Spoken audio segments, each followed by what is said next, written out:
Question 2.3 requires us to write a function to compare the content of two arrays.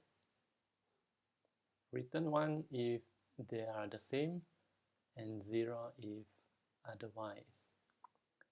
Here we have two arrays, user PW and key in PW. Each has 4 elements. To know if they are the same, we need to compare all the 4 elements in user PW array with the corresponding elements in key in PW array. For this case, we can use for loop to do the job. However, many students would write this way. That is, if the corresponding elements of the array are the same, return 1, else return 0. This is wrong because the code will only check the first element. Return 1 immediately if they are the same and 0 if it is not, ignoring the rest of the array. We know that when the first elements are the same, we should move on to compare the second one and so on. So we cannot have return 1 here. Since there is nothing we need to do when they are the same, we leave the body of the if empty.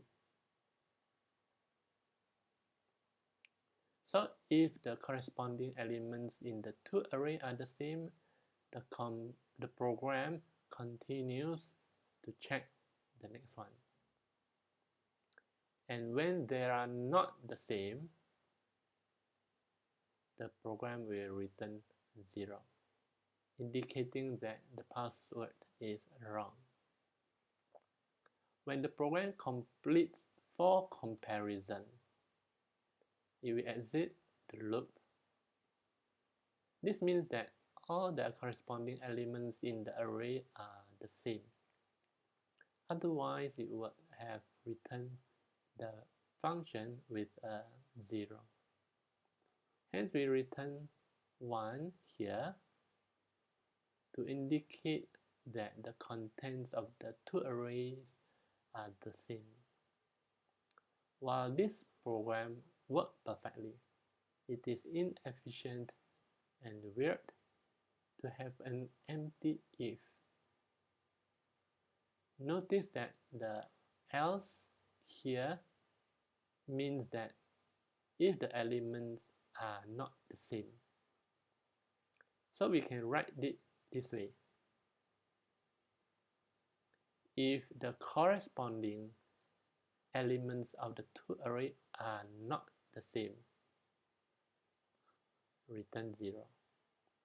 In this way, we do not need to have the empty if anymore. We can remove this line.